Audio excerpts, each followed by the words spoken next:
Parmi les 12 affaires arrêtées lors de la conférence des présidents du mercredi 8 octobre dernier figure la loi de finances rectificative pour l'année 2025 et le projet de loi modifiant et complétant la loi numéro 9/2001 du 10 décembre 2001 portant loi électorale.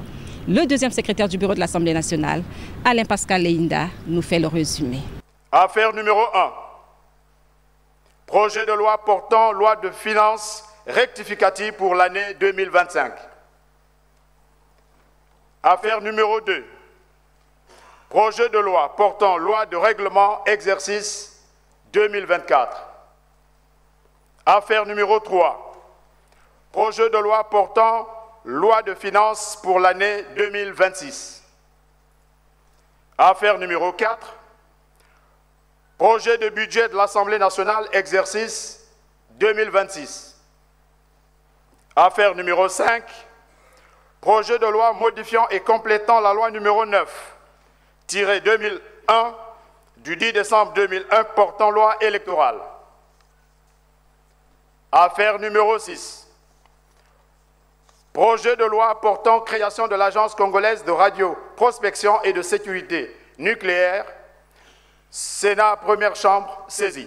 À noter que cette 10e session ordinaire budgétaire de l'Assemblée nationale a ouvert ses travaux dans un contexte marqué par un double deuil, avec la disparition de 2 personnalités politiques, à savoir André-Georges Mouyabi, ancien président de l'Assemblée nationale de 1966 à 1968, décédé le 18 septembre dernier en France et inhumé le 13 octobre sur les terres de ses ancêtres à Madingu. Et le deuxième député est Joseph Mbossa, l'élu d'Abala, président en exercice de la commission Plan, Aménagement du territoire, Infrastructure et Développement local, décédé le 28 septembre dernier en France. À cet effet, une minute de silence a été observée en mémoire de ces illustres disparus. Dans son discours d'ouverture, le président de l'Assemblée nationale a exprimé toutes ses admirations au président de la République, Denis Sassou Nguesso, qui continue d'affirmer le Congo sa place sur la scène internationale. Le Congo, sous la conduite clairvoyante du président Denis Sassou Nguesso, continue d'affirmer sa place sur la scène internationale.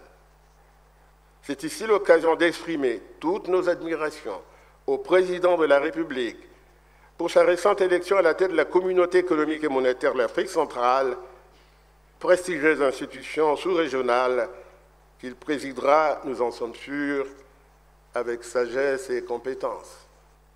Le peuple congolais s'en félicite et en est très honoré.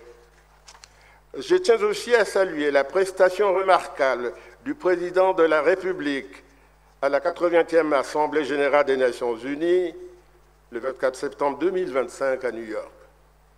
Par un message de lucidité et de courage politique, Denis Sassou Nguesso a porté au monde la voix du Congo, une voix de paix, de dialogue et de responsabilité face aux défis des temps présents. Il a dit et répété que la République du Congo est attachée au multilatéralisme, la solidarité internationale, la souveraineté de chaque nation, la non-ingérence dans les affaires internes des États et le respect mutuel entre nations.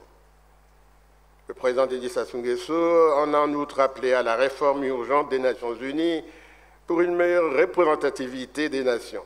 L'Afrique doit siéger au Conseil de sécurité, a-t-il martelé à juste raison. En outre, le président de la Chambre basse a remercié les partenaires au développement, à savoir le Fonds monétaire international, la Banque africaine de développement et la Banque mondiale, pour l'appui qu'il apporte à la République du Congo.